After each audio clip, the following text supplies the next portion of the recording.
Tem gente que trabalha com economia, tem gente que trabalha com a alma. A minha convidada de hoje faz as duas coisas. Eleonora Santos já trabalhou como economista em bancos, na Unicef, em televisão pública. Ela é mãe de 2, canceriana de muita fé e depois de receber um diagnóstico bem difícil, se tornou uma cronista da vida. Isso encantou a nossa equipe, o Grupo Zelo, e essa possibilidade de conversar com uma alma incrível como a da Eleonora sobre espiritualidade, economia do afeto e o que a gente precisa fazer para viver para valer.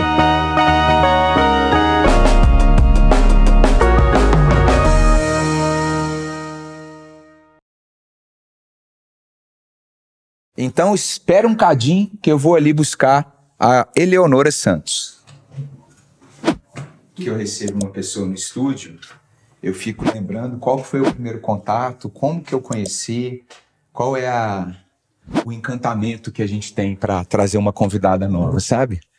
E com você, a equipe, a gente falou assim, gente, essa história da Eleonora de trabalhar com projetos e serviços humanitários é muito linda, mas eu sei que não fez parte da sua vida o tempo inteiro. Como que foi isso na tua vida, Eleonora? Ai, vamos lá, né? Porque a vida da gente, ela é meio como o rio. Ela não vai reto, né? Então a minha não foi assim. A minha sempre foi assim, caminhos cruzando, histórias diferentes. A minha formação é assim. Eu fiz economia, depois eu fiz demografia, fiz administração. Demografia? Demografia, que é uma área que deriva da economia. Ah, entendi. Que trabalha com estudos populacionais. Ah, perfeito. O censo, por exemplo, é um estudo muito feito por demógrafos. Perfeito. Né? Mas eu sempre fui assim, eu fui buscando outras coisas, ou que complementavam, ou que dialogavam. E na economia mesmo, a área que me interessou logo no início foi a área de mercado de trabalho, das diferenças de salários entre homens e mulheres. Olha só. Então tinha uma coisa já bem assim, social, né? Mas a história é muito antes disso, porque a história, eu acho que, bem, a nossa história, ela tá lá da origem, uma origem que a gente nem conhece muito bem, mas que quando a gente vai olhando para trás, que a gente pode olhar retrospectivamente, eu lembro assim que desde criança eu tinha uma relação muito forte com a minha avó. E minha avó, ela era uma pessoa muito religiosa. E eu era muito grudada nela. Eu morava aqui em Belo Horizonte, morava na Serra, ela morava nas Mangabeiras, eu ia a pé para a casa dela e ela me levava para várias coisas.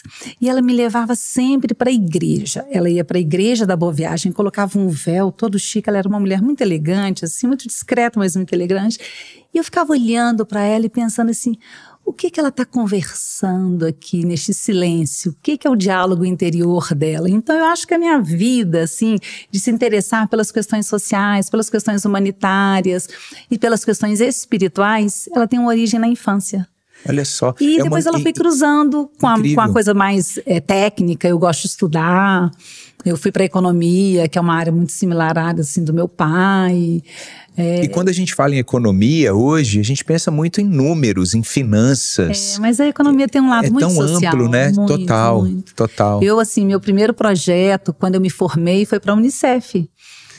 Foi com um economista muito conhecido e que a gente foi estudar, assim, o processo intergeracional da pobreza, como que a pobreza dos pais era reproduzida na pobreza dos filhos. Então eu sempre tive esse olhar mais assim, social e humanitário. Entendi. E depois disso fiz vários projetos, mas também fiz outras coisas na área de finanças, fui trabalhar em bancos de investimento, quer dizer, e fui parar em TV.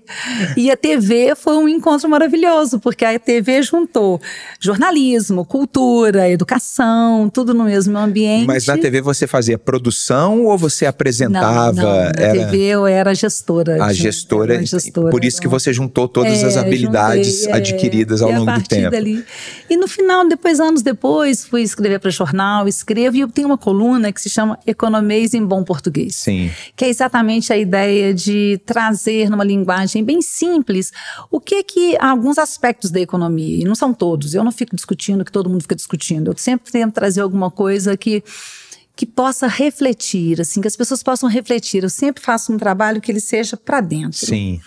E como? Aí eu pego um livro, eu pego um filme, porque fica muito mais tangível, porque a economia ela tem um lado muito abstrato. a filosofia é abstrata, né? A gente tem muitas coisas abstratas que são difíceis das pessoas se conectarem com elas.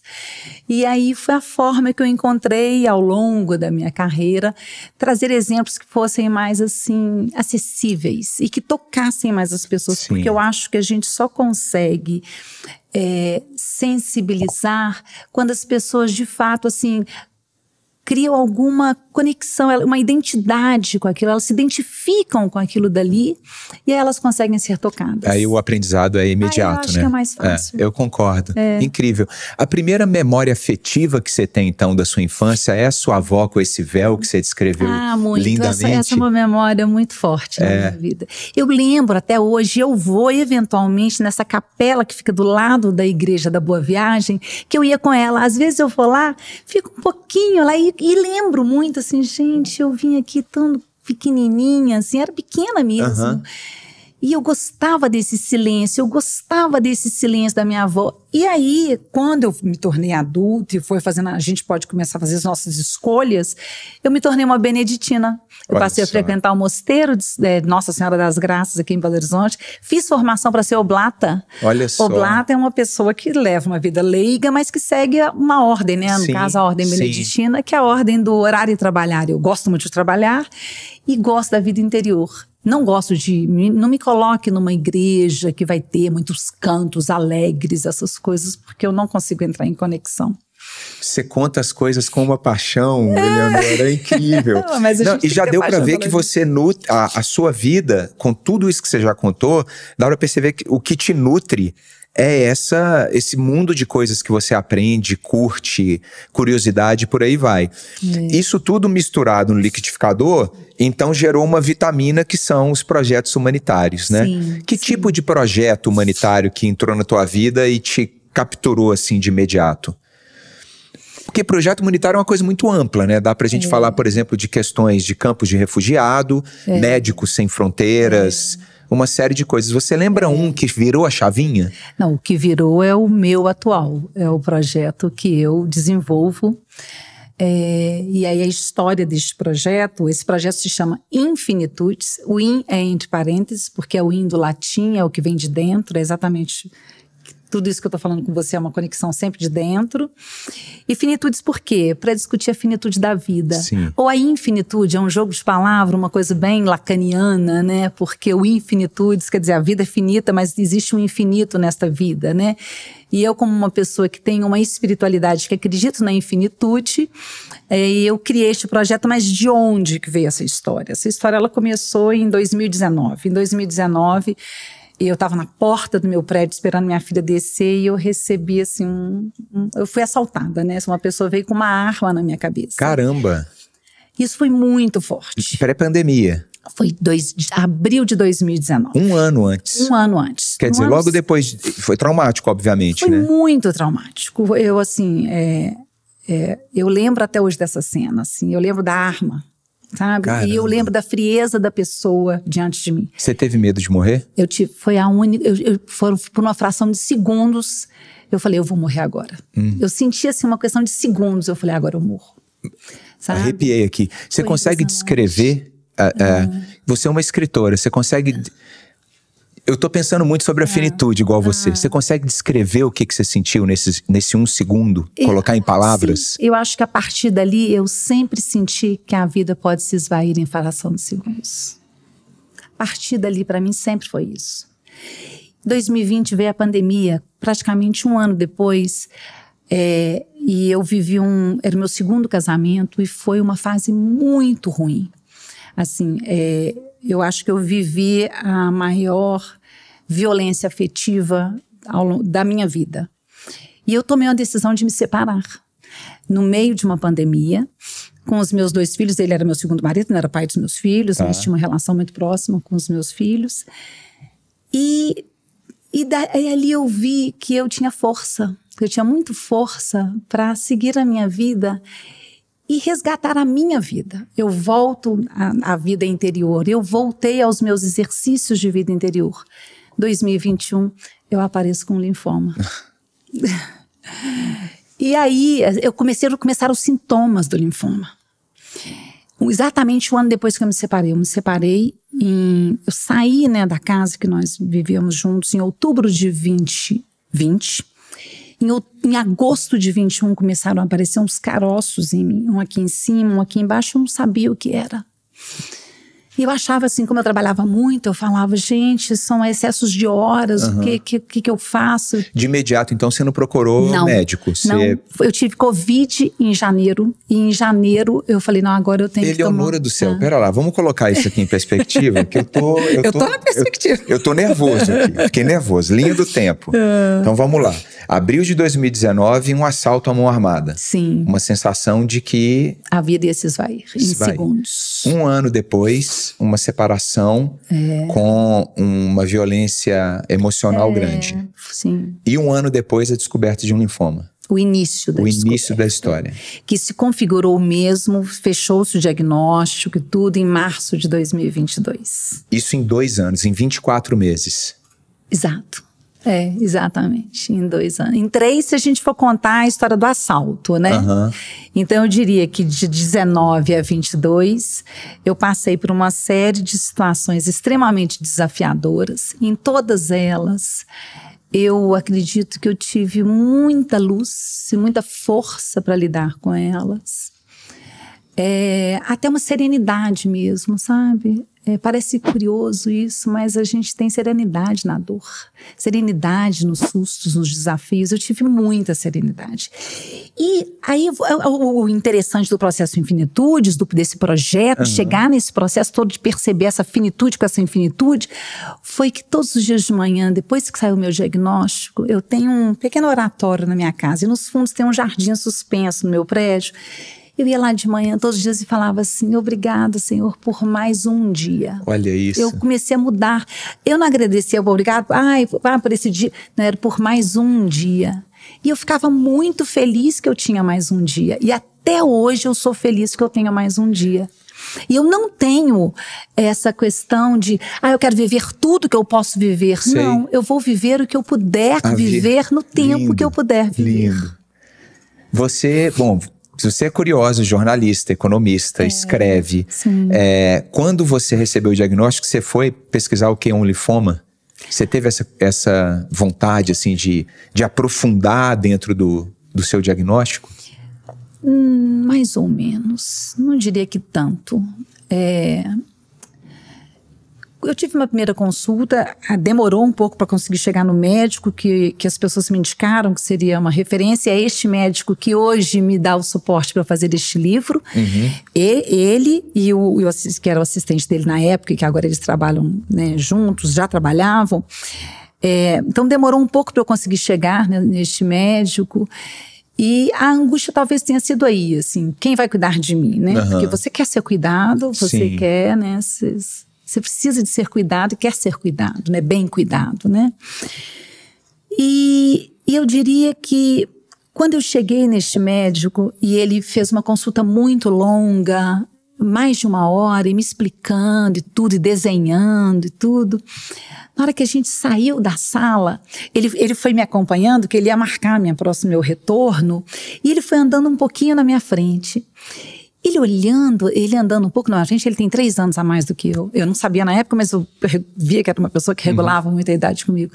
Ele andando na minha frente, eu com o diagnóstico de um câncer, eu pensei assim, quando ele morrer, quem é que vai cuidar de mim? Olha Presta atenção. Depois eu olhei pra mim mesma, eu falei, mas como é que você pensa uma coisa dessa? Um dia desse, tem pouco tempo eu falei isso pra ele, ele me xingou, ele falou assim, o que você pensa isso? Então assim, eu não sei, é uma coisa espontânea. É uma coisa... Bom, a gente vai falar um pouco do projeto Infinitudes, mas eu quero antecipar essa pergunta. Você acha que quando você recebe um diagnóstico desse, ou o fim está próximo, ou pelo menos tem um cenário para isso acontecer, essa é uma preocupação comum entre as pessoas? Quem vai cuidar de mim? Olha, eu não vou antecipar o livro, né? Mas porque para o livro tem algumas questões muito importantes sobre isso, que são as questões que mais mexem Mas eu acho que o mais natural é as pessoas quererem ser cuidadas, é a necessidade de ser cuidado, porque você está vulnerável demais, né? Você está com uma doença que mata e que te consome, uma doença que se ela não for tratada, ela mata em pouco tempo, ela pode te matar em pouco tempo. No meu caso é um linfoma crônico, então ele só tem 9% de chance de cura. Eu fiz uma primeira quimioterapia, depois eu falo um pouco mais sobre isso se for o caso, mas eu tive uma recidiva já em menos de 2 anos, que é uma coisa rara no meu caso, que geralmente ele é um linfoma mais lento, ele demora mais para voltar, o meu voltou mais rápido. Quando voltou de novo, deu uma dor, né? Oh, que pena, né? Mas, enfim, voltou, o que eu posso fazer? Eu vou viver com ele até o dia que ele parar de querer viver comigo e vamos viver juntos. Se for possível, vivermos juntos. Né? Porque às vezes ele vai viver mais do que eu. Eu espero que não, né? Mas, enfim, o fato é que esse momento é um momento de muita angústia. Esse momento da fase do diagnóstico até depois o que vai ser, angústia, é um momento de angústia. E medo ou mais angústia? Ai, eu não sei, porque cada pessoa leva e recebe tudo também depende da forma como chega, né? Como chega até você, como você é tratado nesse processo. Eu, sim, tive o privilégio de ser muito bem tratada, de estar com pessoas muito acolhedoras, uma equipe, não só médico, como os assistentes, etc. Pessoas muito generosas, mas nem sempre isso acontece. Então, a gente não pode generalizar. Eu acho que, em geral, as pessoas são pouco cuidadas. E acho que aí que está a origem... Acho não, aí que está a origem deste livro, desse projeto, dessa ideia toda e de um objetivo muito maior que é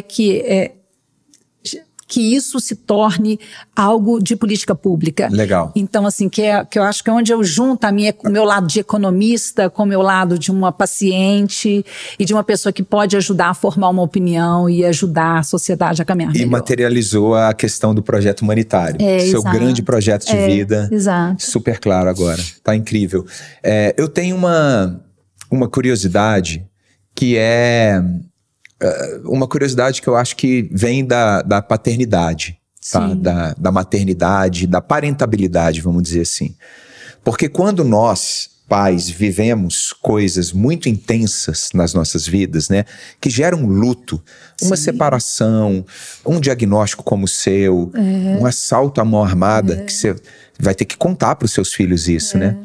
A gente sabe como que a gente lida com a situação, né? Mas como que eles lidam, né? Como que foi para os seus 2 filhos esses 2 anos que você acabou de descrever para a gente aqui, que quem está assistindo já está falando assim, né? Que volume de coisas, né? Eu fico encantada com a força dos meus filhos. A generosidade, sobretudo. Nossa, isso até me emociona, porque eles foram muito generosos. A minha filha, ela estava no ano do Enem. Ela ficou muito nervosa, e ela conseguiu entrar na UFMG. Eu fiquei tão, assim, orgulhosa de ver a força dela. E o meu filho estava terminando a faculdade, TCC, trabalhando, assim, porque foi tudo no mesmo ano, né? Foi o ano do diagnóstico e, surpreendentemente, foi o ano do tratamento, porque não se esperava que seria. E ele cuidava, sabe? Eu chegava da químio, ele ficava comigo, muito generosos, silenciosamente generosos, porque eles não falavam, era tudo com muito silêncio. E eu não tinha queixa, porque eu realmente não tinha queixa, sabe? Eu não tinha do que me queixar, eu tinha um mal-estar, assim, eu passava 9 dias muito mal, mas eu não parava de trabalhar, nunca parei de trabalhar, eu fazia químio numa sexta, exatamente para poder descansar sábado e domingo e trabalhar na segunda. Mas eles sofreram muito, eles viveram um grande sofrimento, porque eles manifestaram, a minha filha manifestou mais de uma vez, se você morrer, quem vai cuidar da gente? Né?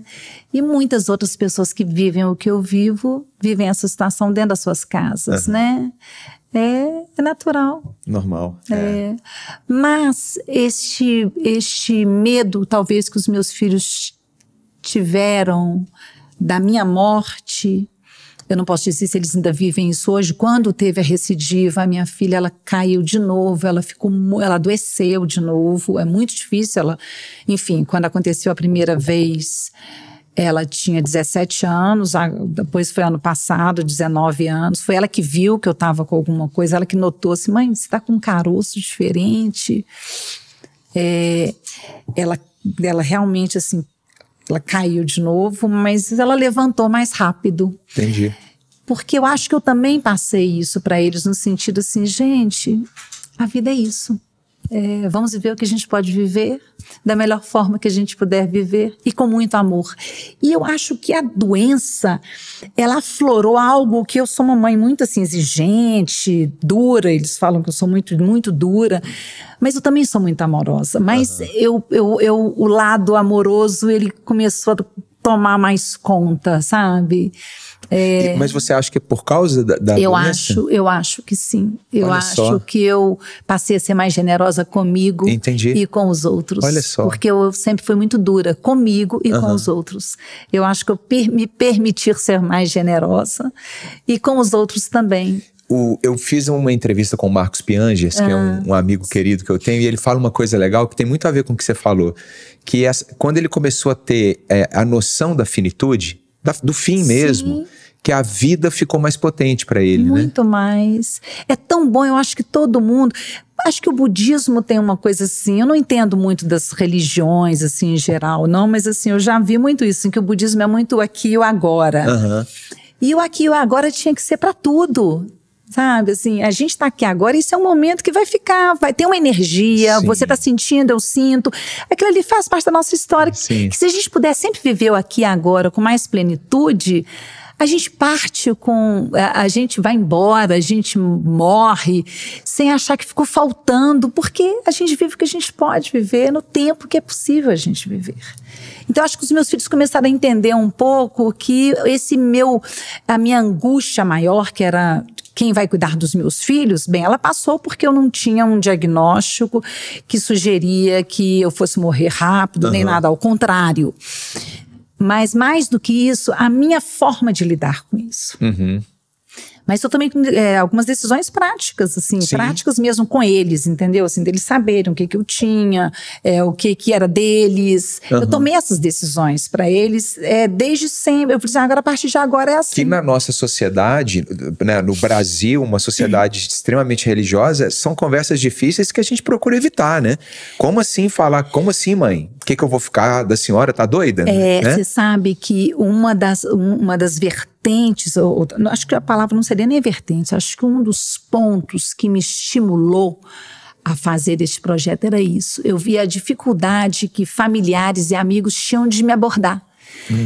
Por quê? Porque parece que você tem uma sentença de morte que ninguém mais tem, sabe? Então, assim, você vira uma pessoa assim, ai, tadinha, ela vai morrer. Ou então um tal de... vai dar tudo certo. Não queira ouvir o vai dar tudo certo, porque o vai dar tudo certo, toda vez que falavam comigo, vai dar tudo certo, eu não tinha reação. Eu ficava calada, olhando para a pessoa e dentro de mim eu pensava, o que você quer dizer com vai dar tudo certo? Vai dar tudo certo que você vai dar conta de me ver num processo de adoecimento, de tratamento? Porque eu acho que vai dar tudo certo é mais nesse sentido, sabe? A dificuldade que o outro tem de lidar com a finitude que está revelada no outro mesmo, sabe? Assim, e que é a dele também. Perfeito. Isso eu vivi muito dentro de casa que eu digo, assim, no âmbito familiar, e com amigos muito próximos. Eu vi, assim, que tinha amizades muito íntimas que não davam conta. É latente, né? É incrível. É incrível. É incrível. Esse filme do Almodóvar, você viu do quarto? Eu fiz uma coluna sobre aquele filme. Incrível, né? Eu achei belíssimo, porque claro que ali tem uma coisa muito mais assim, você pode morrer da forma mais elegante, ali tinha uma elegância até estética. Mas tem uma outra questão ali, que as duas poderem ter uma cumplicidade de aceitar o fim da vida. Aquilo é bonito demais. É muito bonito aquilo. Ali... E eu fico pensando, muitas vezes, eu pratico um esporte. A minha filha mais velha fala uma coisa comigo que é de partir o coração, assim, mas que é a realidade. E eu entendo. Ela fala assim, pai, você é escalador. Eu e meus irmãos, a gente conversa sobre isso. Quando você vai escalar, a gente se prepara para talvez você não voltar para casa. Que coisa, né? E são coisas reais mesmo, que a gente, quando materializa, dá uma acalmada na ansiedade e transfere uma responsabilidade de diálogo para o outro, que é muito importante. Eu acho que isso é um traço seu, Eleonora. Sim. Você tem uma... Eu não sei se a palavra é coragem. Eu acho que eu tenho muita coragem, mas eu demorei a perceber que eu tinha. Olha só. Mas você tem. Porque esse tipo de coisa que você fala é importante demais. E esses papos que eu tô tendo aqui é para ver se dá um clique, sabe, na gente, de falar mais sobre isso, porque a vida fica tão mais gostosa. Mas isso, dentro dos consultórios médicos, isso não é dito. O mais impressionante é isso. É o silêncio, sabe? Existe um silêncio, que é o silêncio que faz com que nós consigamos elaborar dentro da gente o que a gente está vivendo. Esse silêncio, ele é maravilhoso, porque ele é o da vida interior. Agora, existe um silêncio, que é o silêncio na relação médico-paciente. Esse dói. Sabe, esse dói muito, porque a maioria eu não posso falar assim, eu não quero generalizar, mas eu, inclusive, seria injusto com os médicos que cuidam de mim, que estão me permitindo fazer esse projeto maravilhoso, mas dos pacientes que eles me indicam, vêm relatos de outras experiências com outros médicos, de cortar o coração. Essa falta de... Como é que eu posso dizer? Essa falta de... Carinho? Não, é cuidado. mais do que isso. Essa falta de sensibilização da dor do outro, entendi. Sabe? Existe uma falta de sensibilização. Por quê? Porque o médico, ele lida com a tentativa de vida das pessoas, né? De dar uma sobrevida, de dar uma vida melhor o tempo inteiro. E isso é exigente, não tenha dúvida, é muito puxado. Mas não pode cair numa coisa mecânica. E eu acredito que em casos de doenças muito graves, isso jamais pode ser deixado de lado, né? Então, esse contato... E não pode existir esse silêncio. E esse silêncio do consultório médico, ele faz muito mal para o paciente. Tem uma médica americana, ela chama a doutora Cristina... o nome dela é russo, sei lá. Pulansky. Pulansky, desculpa. Pulansky. Ela criou um protocolo, ela tem um centro de saúde e espiritualidade na George Washington University. Ela criou um protocolo para os médicos abordarem os pacientes. É um protocolo que ele chama FICA, ele tem o primeiro é fé, em cada letra tem um significado, mas todo esse protocolo, ele é um protocolo do médico conversar sobre espiritualidade com os seus pacientes.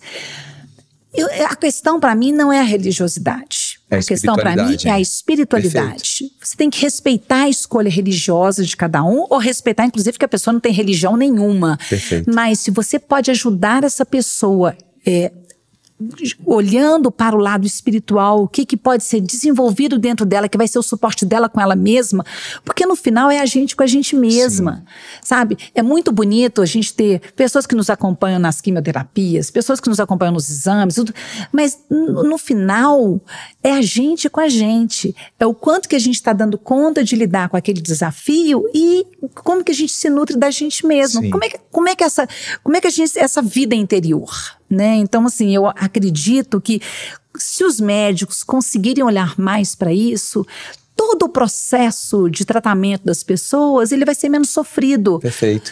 E cada vez mais, assim, eu fiz uma disciplina na faculdade, na UFMG, chamada Saúde e Espiritualidade, para me preparar, inclusive, para esse projeto.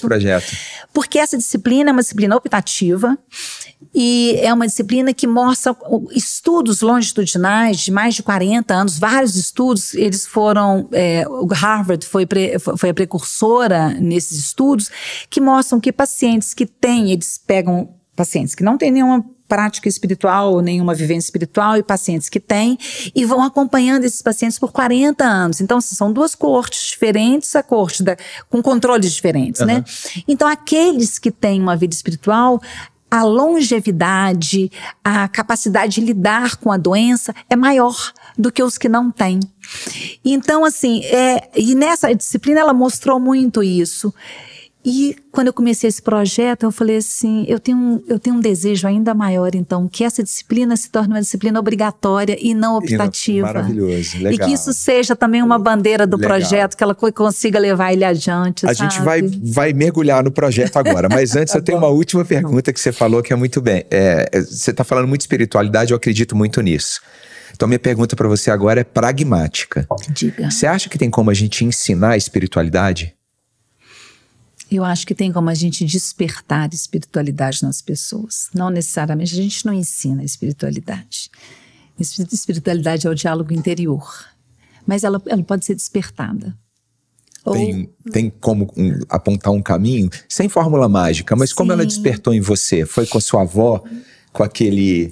A minha despertou na infância, mas isso não quer dizer que ela persistiu o tempo inteiro, né? Como a vida do Rio, né? Assim, ela vai para uns caminhos, depois vai encontrar lá na frente. Mas ela voltou. Ela teve idas e vindas. Quer dizer, eu tinha essa vontade. Muitas pessoas não têm essa vontade. Tem uma questão de uma racionalidade que não permite que isso aconteça, e muitas não sabem nem o que mexe dentro delas, que isso que mexe dentro delas pode ser exatamente essa espiritualidade que está ali meio confusa, né? A gente, às vezes é como às vezes a gente vê pessoas assim muito agitadas interior, são pessoas muito agitadas. Eu muitas vezes, quando eu estou próxima de pessoas muito assim, eu penso assim, coitada dessa pessoa, que interior mais agitado, deve ser tão cansativo esse interior agitado dessa pessoa. Então assim, eu acho que você pode tentar mostrar aos poucos como que esse interior pode ser um pouco mais sereno. Eu vou te contar uma coisa, aí você me diz se isso é espiritualidade ou não. Até pra gente tentar... racionalizar não é a palavra, mas tentar... boa. Esse ano é o ano que eu tô mais conseguindo ver nascer do sol. A gente tá em julho, nesse momento. Talvez esse episódio do nosso podcast vá ao ar em agosto. Mas eu acho legal a gente falar isso, porque eu acho, Eleonora, que eu já vi um 100 nascer do sol esse ano. Que lindo. E toda vez que eu vejo o sol nascer, que ele vai nascer, eu vou ficar até emocionado. E hoje foi um dia que eu vi isso. Ele vai nascendo, aí vai batendo na pele, e a pele começa a queimar, né? Parece uma... Você sente o sol entrando em você. A força, né? Isso me dá uma sensação de que, caramba, se hoje for o último dia, eu tô de boa. Isso é espiritualidade? Isso também é uma espiritualidade. Toda integração com a natureza é uma espiritualidade. Afinal de contas, esse Deus, que muitas vezes a gente não sabe nem nomear, ele é tudo isso, né? Eu não te falei, quando eu comecei lá no oratório que eu tenho na minha casa, todos os dias de manhã, agradecer. Por quê? Porque eu comecei a olhar e enxergar aquela natureza que estava sempre ali ao meu entorno, e eu não enxergava, eu não via. E tinha uma conexão. Então, acho que a espiritualidade é toda essa conexão meio cósmica mesmo, e que muitas das vezes a gente não sabe nomeá-la. Sim. E que eu nomeio como Deus habitando dentro de mim. Maravilhoso. Você pode nomear como o sol habitando dentro de você. Lindo, lindo, muito bom. Agora vamos pro projeto. Vamos lá. Todo mundo que está assistindo a gente já entendeu a dinâmica que você colocou no Infinitude. É um projeto que vai desaguar num livro, num documentário, e eu tenho certeza que com a sua cabeça criativa é apenas o começo. Mas eu sei que nesse momento você está muito focado no livro, que vai ser a primeira grande entrega, vamos chamar assim, do projeto. É um livro só de entrevistas, ou você vai também escrever algo a partir do que você ouviu dessas pessoas que você está entrevistando? E um detalhe, são pessoas que estão... no paliativismo, ou pessoas que passaram por processos de quase morte e que agora estão encarando a vida de outra forma? Não, são pessoas que foram diagnosticadas com o termo técnico doenças linfoproliferativas crônicas. Que são doenças do sangue, né? Eu não sei explicar bem, meu médico, quando vê isso daqui, vai me dar um puxão de orelha, não tem problema nenhum. Mas enfim, que são doenças que ou elas não têm cura ou elas são muito graves, tá? Por que eu quis? Primeiro, porque eu fui diagnosticada com linfoma. Segundo, porque eu achei tão sintomático você ter um câncer no sangue, ter uma coisa que é do sangue, né? E acho que junto com essa questão cristã minha do corpo e sangue, né? Corpo e sangue de Jesus Cristo, quer dizer, onde está a vida, né? Onde pulsa a vida? No corpo e no sangue. E eu quis ficar com esse, digamos assim, esse público-alvo. Foi uma escolha minha. Segundo, eu já li alguns livros da Svetlana Alexievich. Svetlana Alexievich, ela ganhou o Prêmio Nobel de Literatura em 2015. E eu li vários livros dela, e os livros dela me tocavam muito, que eram entrevistas com pessoas que tinham vivido experiências de guerra. Ela é uma bielorrussa, e o primeiro livro que eu li dela foi ela entrevistando adultos que eram crianças na época do cerco de Leningrado, que chamam-se As Últimas Testemunhas. Uau! Esse livro é realmente de chorar. Então, assim, eu lia 3 histórias por noite, porque eu não conseguia ler mais, porque eu chorava. E eu ficava muito encantada com aquela escrita dela, e ela não aparece no livro. Então, a minha inspiração foi a Svetlana Alexievich. Mas eu não sou uma Svetlana Alexievich e eu não teria a ousadia de fazer. Não. Não passo nem perto, mas eu tenho uma inspiração. Mas eu tenho uma inspiração que é maravilhosa, isso é que importa, né? Mas o fato é que quando eu resolvi, comecei a desenhar a estrutura deste livro, eu falei assim, mas por que eu não entro nessas histórias? Eu também tenho a minha história. E é a história que motivou este livro, e que não é a história das outras pessoas. Então eu resolvi estruturar o livro da seguinte forma. Tem um prefácio, que são os 2 médicos que me apoiaram, que esse livro acontece por causa deles. Sim. Uma introdução, que é a minha história. E aí é uma história em que eu conto não só a questão do adoecimento e tudo, como toda a minha questão, né, assim, por que a gente adoece? E ficou muito claro para mim logo no início, quando eu tive o diagnóstico, que eu não tinha a menor preocupação se ia ficar curada. Eu nunca tive essa preocupação. Olha só. Eu falava para todo mundo, eu vou fazer parte dos 9%. Eu falava aquilo só para acalmar as pessoas. Eu nunca tive, isso nunca foi uma questão para mim. Eu sempre pensei o seguinte, eu quero aproveitar este adoecimento para entender os adoecimentos da minha alma. Eu queria tratar, era isso. Até hoje, eu só trato dos adoecimentos da alma. E tem sido muito bom para mim o tratamento. Então, assim, eu falei assim, eu tenho que colocar isso. Eu acho que eu também tenho que colocar, né? E toda essa questão, assim, que a gente tem dúvida. Eu tenho dúvida. Eu sou uma pessoa que tenho fé. Eu sou uma pessoa que consigo conduzir bem processos desafiadores, mas eu tenho dúvida, claro que eu tenho dúvida. Eu sou um ser que falha, eu sou um ser humano. Então, aí essa parte dessa introdução vai entrar também, a introdução é a minha reflexão, e aí vem os 20 capítulos, que são as 20 entrevistas.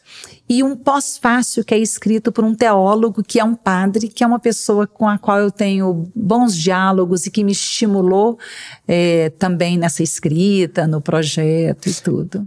Você que está assistindo o Bucket List sabia que esse projeto é uma parceria minha com o Grupo Zelo, o maior grupo funerário do Brasil? Clica aqui embaixo e conheça o trabalho do Grupo Zelo e como o planejamento funerário pode trazer paz e tranquilidade para você e tua família. Bom, o livro está em produção. Sim. A gente soube disso e uma das razões desse papo é esse projeto incrível. Tenho certeza que todo mundo aqui que está assistindo está falando assim, Jesus, onde que eu pego esse trem para ler, né? O que você pode... Eu não quero que você revele as coisas que você ainda está, mas tem algo em comum entre as histórias que você já escreveu que vale destacar sobre essa força que você mesmo tem, Eleonora, de encarar a vida de uma forma tão leve, apesar do peso carregado, né? Ou dos momentos mais pesados que a gente passa na vida, né? Você acha que tem uma linha condutora entre as entrevistas ou você não identificou isso? Eu não sei se tem exatamente uma linha condutora. Existe algo que poderia chamar-se de denominador comum, é que todos ali têm muita vontade de viver.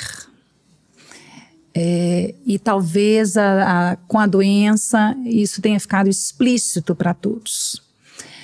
O que é curioso é que é as pessoas que nunca me viram aceitarem expor intimamente a sua vida neste projeto. Isso é maravilhoso. A gente está com 40 minutos de conversa, eu quero que você seja minha terapeuta. eu acho que sim. Mas elas não me conheciam, e elas, ao entrar, né, na casa, eu vou na casa de cada uma dessas pessoas, e essas pessoas abriram, né? É claro que essas são conversas demoradas, são conversas mais longas. É mais de uma conversa com a mesma pessoa? Não, é uma única conversa. Mas você prepara essa pessoa antes de chegar? Absolutamente nada. Olha só, então é incrível essa abertura. É incrível. Então isso é algo que sempre me toca. Ao final de cada entrevista eu fico um dia inteiro muito mexida. Fica reverberando muitas falas dessas pessoas para mim, porque é muito bonito, porque cada um é único, é muito especial, não tem nada que, por isso que eu tô falando, é difícil falar do denominador comum, porque não tem nada que se assemelha de um com o outro, a não ser assim, situações um pouco dos tratamentos e etc, né? Agora, tem questões que mexem muito, né, nessas entrevistas, que é entrevistar pessoas jovens, entrevistar os jovens. Isso daí para mim... Jovens, 20 e poucos anos. Até menos, 18, sabe? Entrevistei pessoas jovens, não vou falar o sexo, né, pra gente... Entre 18 e 23 anos, entre 18 e 26 anos, eu entrevistei 4 ou 5 pessoas. Ai. E aí é o que mais me toca. E porque é a idade dos seus filhos? Porque lembra seus filhos? Não necessariamente, porque são jovens mesmo. Sim. Agora, uma situação especificamente, essa eu desabei. Essa, assim, você pode contar pra gente? Vou contar sim.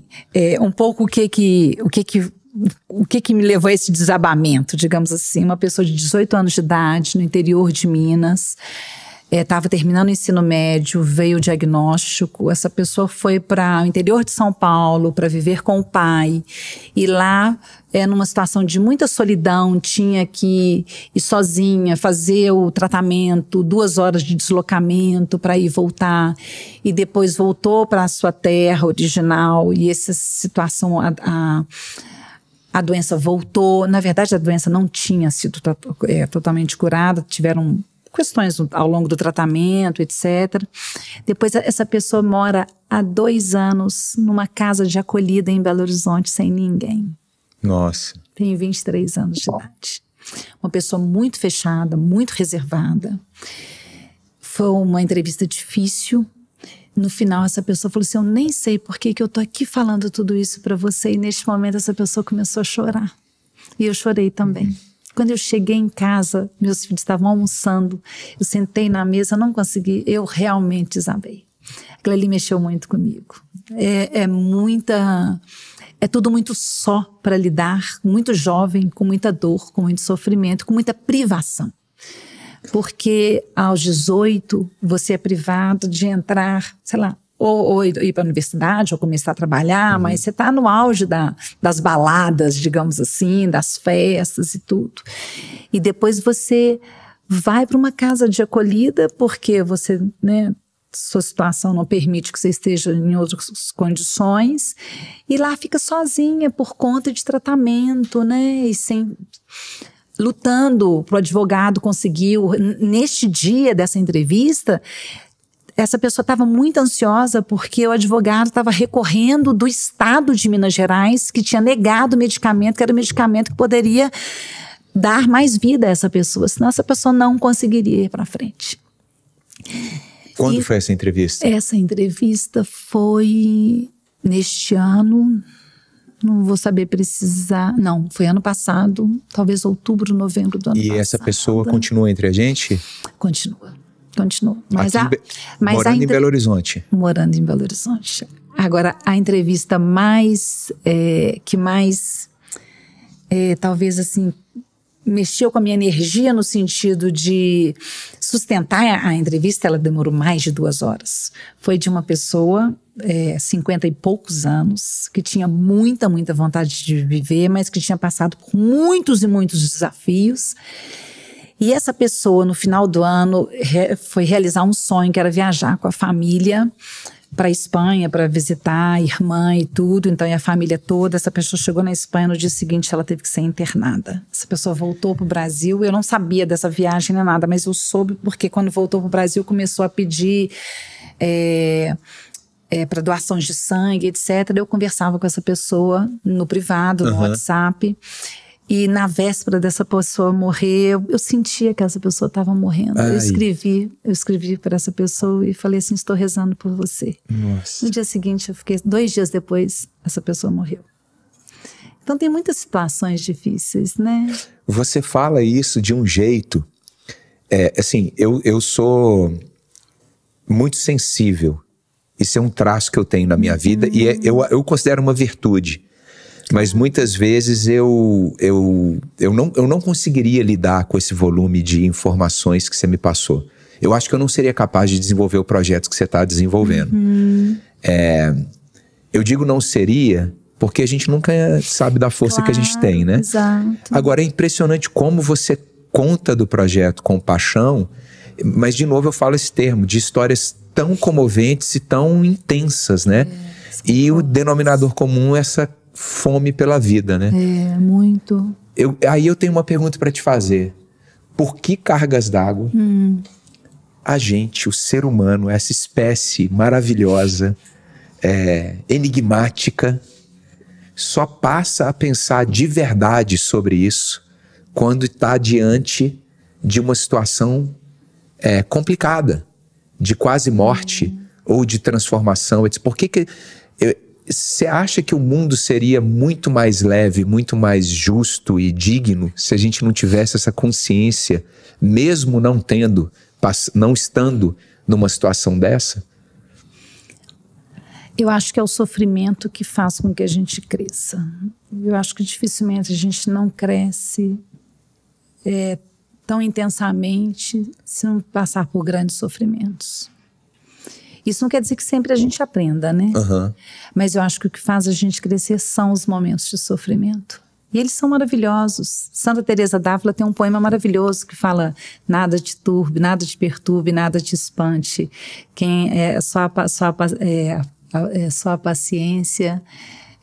a paciência, esqueci agora, só Deus basta, a paciência tudo pode, só Deus basta. Quer dizer, você entender que naturalmente, você passando por todos os desafios, você vai conseguir superar esses desafios se você tiver dentro de você um acreditar, se você acredita, né?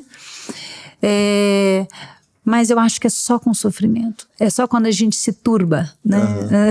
Só quando tem alguma coisa que é uma tormenta. É a tormenta que nos mexe, que mexe com a gente. Olha, não é o mar calmo que mexe com a gente, é a tormenta. Você começou a falar e eu tenho dificuldade de responder uma pergunta que alguns amigos e amigas me fazem, que é assim: Zília, mas por que você escala montanha? Por que você fica a 7.000 metros de altura com 35 graus negativos e um vento de 160 por hora?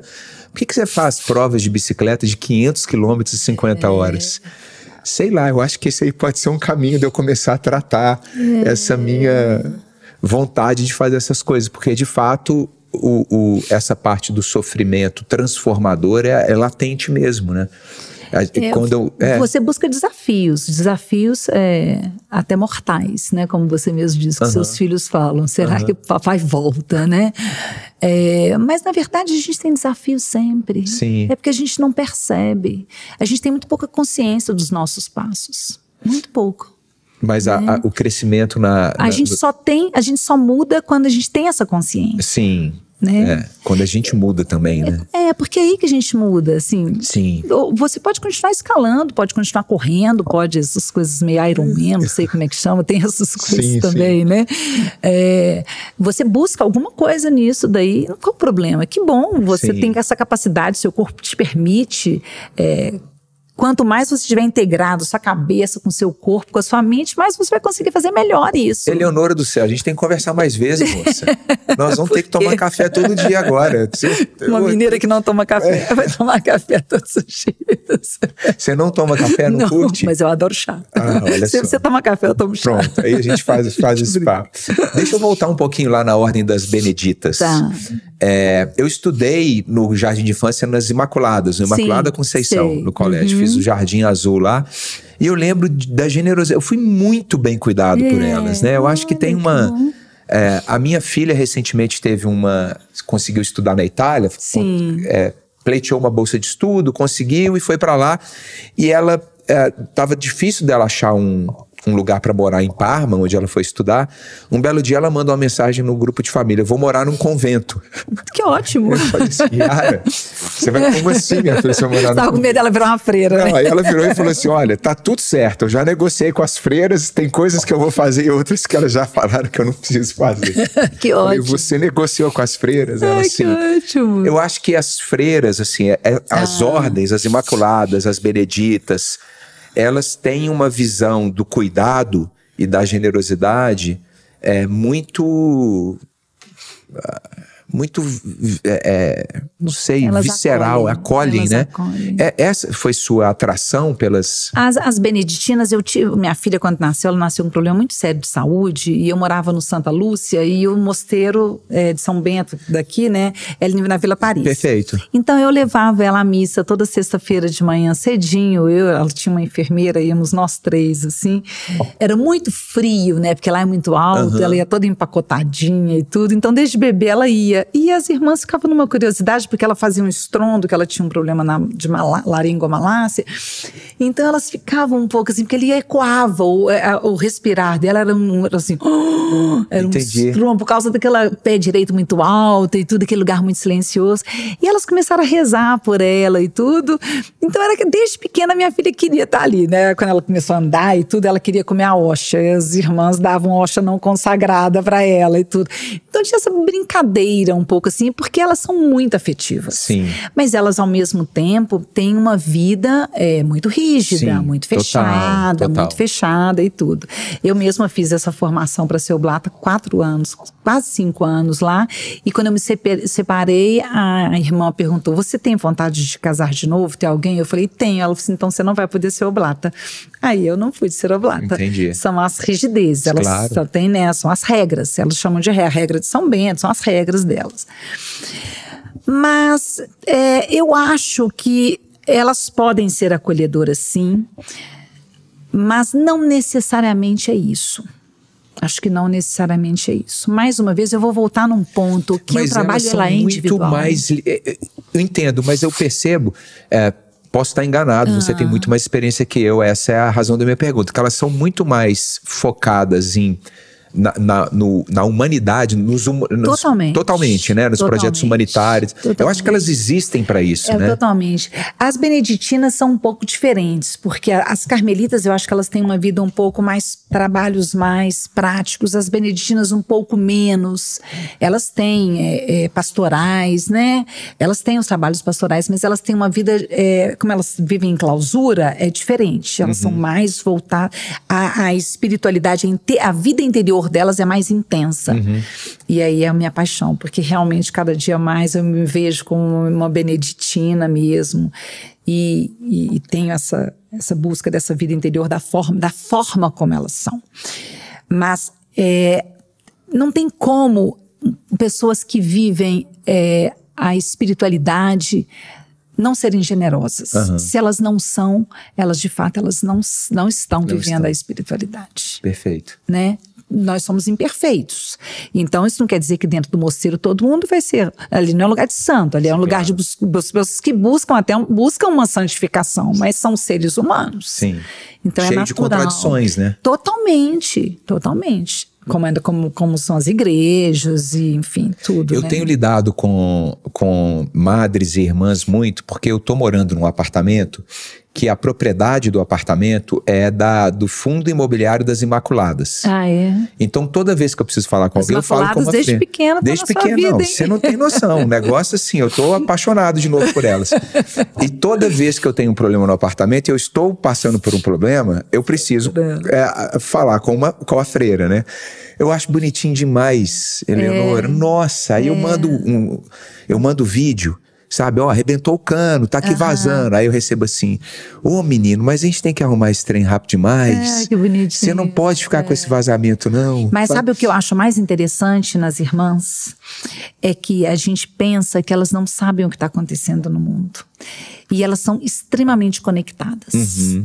E eu acho que essa conexão não é porque a gente acha que para estar conectado você tem que estar ali vivendo presencialmente as coisas, vivendo as situações. Não, elas não estão conectadas na rotina, nas dinâmicas, no que está acontecendo. Mas eu acho que pela conexão espiritual parece que elas captam tudo o que está acontecendo. Elas têm uma noção, uma clareza dos problemas mundiais, dos problemas sociais.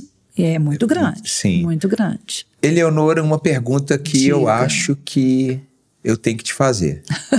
Eu nunca fiz essa pergunta nesse podcast, que tem como missão, talvez, essa luz, jogar essa luz, que a vida é uma potência, né? A vida é incrível, né? Apesar de tudo que acontece conosco, ou apesar não, ou mesmo com tudo que acontece, né? Que a vida é uma coisa maravilhosa. Mas eu nunca perguntei isso para uma pessoa, mas o tanto de luz e de perspectivas e de aprendizados e de busca interior que você tem, eu quero te perguntar isso. Posso? Ué, então vamos lá. Vamos lá. O que acontece depois da morte? É o infinito. Deve ser tão bonito. Eu imagino isso. Que lindo. Não é?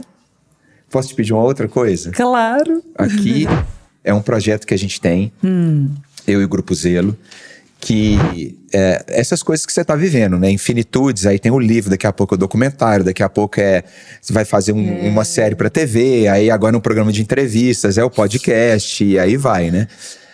Do podcast nasceu uma ideia de fazer uma homenagem aos nossos convidados e convidadas. Então essa é uma agenda comum, que provavelmente você vai encontrar o dia do que é o dia do seu nascimento, vai estar aqui, o dia do não sei o que, a gente vai descobrir agora. E no final do ano, eu vou escrever um livro com as crônicas das pessoas que estiveram aqui, sob o ponto de vista do que está nessa agenda. Então, meu pedido para você agora é o seguinte, você vai abrir a agenda no dia do seu aniversário, e vai escrever qual é a sua lista de desejos nesse momento. Qual que é a sua bucket list, que é o nome do podcast. Né? Se é que você... Não tem regra. Você pode escrever o que você quiser e deixar o recado que você quiser. E no final, a gente vai reunir isso em crônicas para dar de presente para os convidados. Nossa, que bonito. Mas para escrever isso agora? Por favor. Ai, meu Deus. É no supetão mesmo. Não tem jeito. Então tem que pegar meus óculos. Quando que você... 22 de junho. Junho, você é canceriana. Eu sou na divisa. Na divisa dos mundos. Dos Gêmeos com Câncer. Nossa Por isso que eu tenho Senhora. essa coisa da comunicação, da escrita, né? Eu entendo. Muita coisa fez sentido agora. E ao mesmo tempo esse lado mãe, né? Eu acho que eu sou muito mãe, assim. Eu vejo nesse... Pode falar só mais uma? Claro, por favor. Eu, ano passado, conheci uma pessoa e essa pessoa, a gente se conheceu assim num bar e tudo, e depois essa pessoa teve um adoecimento, ficou internada e tudo, e eu vi que essa pessoa estava num grande sofrimento. Um dia eu escrevi assim no direct do Instagram, eu falei assim, eu posso te visitar? Aí ele falou, pode, se tornou um grande amigo. Aí eu fui visitá-lo, ele ficou mais de uma hora falando. Sabe que eu bocejava, eu tinha sono. Aí depois, na hora que eu fui embora, assim, eu só despedi dele, eu levei um chocolate, uma coisa assim. E depois ele teve alta. E ele me procurou de novo, disse que aquilo ali ficou muito marcado para ele. Aí eu falei que foi muito importante para mim também poder escutá-lo no momento que eu via que ele estava em muito sofrimento. E esse é um dos grandes desejos que eu tenho, poder escutar as pessoas que estão em sofrimento. Ai, que lindo. Nossa. Porque só de escutar nutre a vida da pessoa. Olha isso. Então eu tenho escutado, já escutei várias pessoas para fazer um livro, né? Olha isso. E eu tenho o privilégio de escutar vocês aqui. Ah, pois é. Eu já escutei tanta coisa bonita como que você acabou de falar, que nossa, eu tô numa fase da vida que eu falo assim, Eleonora do céu, não quero, mexe comigo, não, tá tudo bem. Tá tudo tranquilo, sabe? Mas lindo. Dia de quê nesse dia? Tem escrito aí? 22 de junho? Não, porque costuma ter alguma coisa escrita. Ah, você está falando aqui no fundo, aqui embaixo. A condição natural dos corpos não é o repouso, mas o movimento. Sempre tem uma chamadinha. Essas agendas clássicas é muito bonitinho. Eu adoro. Adoro a agenda, adoro o caderno de anotação, fico anotando as coisas, já tô me coçando aqui para pegar umas coisas e anotar desse papo. Então eu ganhei essa. Porque não, essa a gente vai... é sua. Porque tem outros Você vai me dar outra. Vou te dar outra. Tem outros aniversários aí já, ó. Tamara Klink já escreveu aí, Lenine, Monja Corrêa, doutora Ana Cláudia Quintana Arantes, Andréas Kisser, Chico Bosco, Jojo Zília. Eu tô fazendo aqui no meio desse povo tão... Você tá... tão top. Você tá doido. Vamos lá, né? Eu tenho muito ainda para conversar com você. A gente vai ter que fazer um outro episódio com você, não vai ter jeito. É incrível. E essa história da astrologia é uma coisa assim, eu acredito muito nessa espiritualidade que você está falando e acredito em tudo e não desacredito de nada, né? E aí eu fico pensando nos arquétipos da psicologia e o tanto que os arquétipos são parecidos com as descrições dos signos, né? As observações humanas e tal. Eu acho isso tão gostoso, né? O Jung tem um livro, O Homem e Seus Símbolos, isso aí. Que são os arquétipos e tem muita ligação com... Eu conheço uma grande astróloga, a Marta Pires, no Rio. Ela tem 80. Eu sou muito amiga. Nós ficamos amigas mesmo. E a Marta é uma pessoa fantástica, assim, porque eu a conheci para ela fazer meu mapa. Eu tinha 20 e poucos anos de idade, eu morava no Rio. Morei muitos anos no Rio, tenho muito laço com o Rio, muitos amigos no Rio. Meu filho mais velho é carioca. E a Marta, ela trabalhava com a doutora Anísia da Silveira, que era uma psiquiatra. E qual que era o trabalho? Era um trabalho voluntário em que ela ia contar. Ela ia na verdade, na época, acho que era um sanatório, era um hospital psiquiátrico, né? E ela ia ler contos de fadas para os esquizofrênicos. Olha só. É um trabalho maravilhoso. Trabalho incrível. E quando teve uma exposição da doutora Anísia, há 2 anos atrás, mais ou menos, ou 3, eu não me lembro, teve no CCBB aqui, Rio, São Paulo, eu fui com ela no Rio.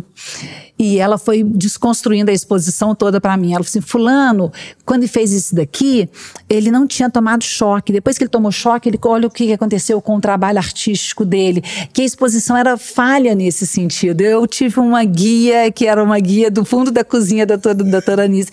E a Marta é isso, esse trabalho, todo arquétipo e tudo. Eu leio tudo. Tudo que chega para mim eu leio. Aí eu fico... Agora eu tô com um vício que é o seguinte, a minha filha Joana, que você conheceu, é a Ariana. Então eu fico colecionando coisas de Ariano. Meu filho é Ariano e fico mandando para ela. Manda para mim, eu mandar para mim. Ela fala que eu tô fazendo bullying com ela. Ela falou, ô Jojo, não é bullying não, é porque é muito você, não é possível. Ai, o meu filho é ariano.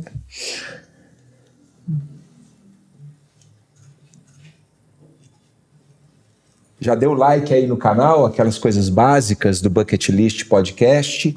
Compartilha com um amigo que você ama, muitas coisas legais faladas aqui nesse episódio. Eu tô me segurando, inclusive, para não desaguar em lágrimas. Essa que é a verdade, equipe. Afe Maria, que privilégio participar desse projeto e ser um dos criadores do Bucket List Podcast.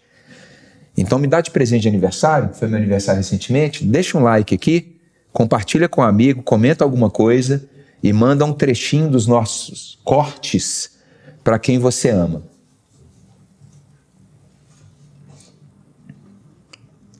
Um outro sinal interessante da personalidade de Eleonora é que você é canhota de mão. Sou canhota de mão. E de pés também? Não. Só de mão. Eu sou o inverso. Canhoto de pé e destro de mão. É um pouco ambidestro, na verdade, né? Eu acho que no fundo é isso. Meu pai, ele gostava de treinar a escrita com as 2 mãos. Ele sempre escreveu com a mão esquerda, canhoto desde novo, mas aí ele não se sentia assim, ele falava, não, eu vou treinar. Aí no final agora, ele escreve perfeitamente com as duas mãos. Você acredita nisso? Você vai ler agora? Eu vou dar um spoiler, quer ver? Não, você não vai, essa minha letra é difícil demais. Não, tô entendendo tudo. Que pena. Tô entendendo tudo. Isso foi ótimo. Seu aniversário esse ano foi lua minguante. Ai, o que isso significa? Não faço a menor ideia. Ah, então... Mas... Essa é uma aqui. A gente tem aqui, ó, vou te mostrar. Ah, tô vendo. Por exemplo, ó, o que o Lenin escreveu. Mas eu não tô enxergando nada. A pessoa tá sem óculos. Eu não posso ler. Não, tá vendo. Ele escreveu uma coisa tão bonita. É. E no dia 22... Ah, coloca teu nome. Sim. Legal. Vamos lá.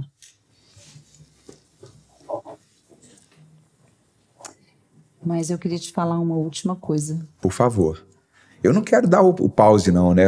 Hoje a gente briga com a diretora. Vão ter um trabalho danado nessa edição.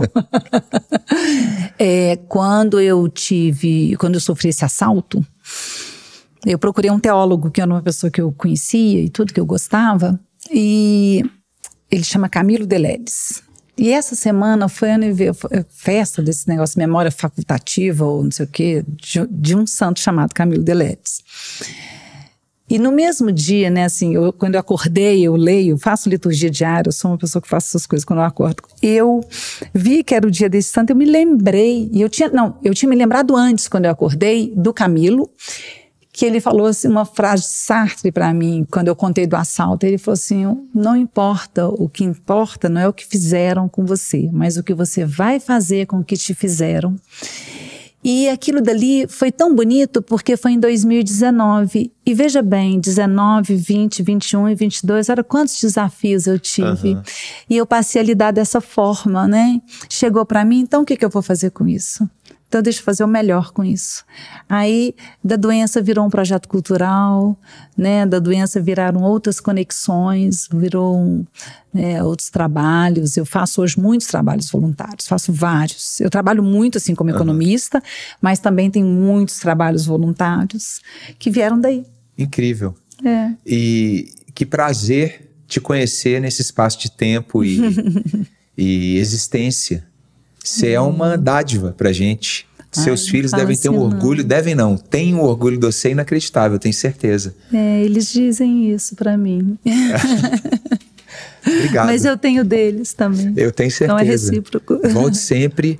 E quando o livro sair, a gente faz um bate-papo específico do livro. Vai ser ótimo. Aí eu vou ler o livro pra você aqui. Ai, meu Deus.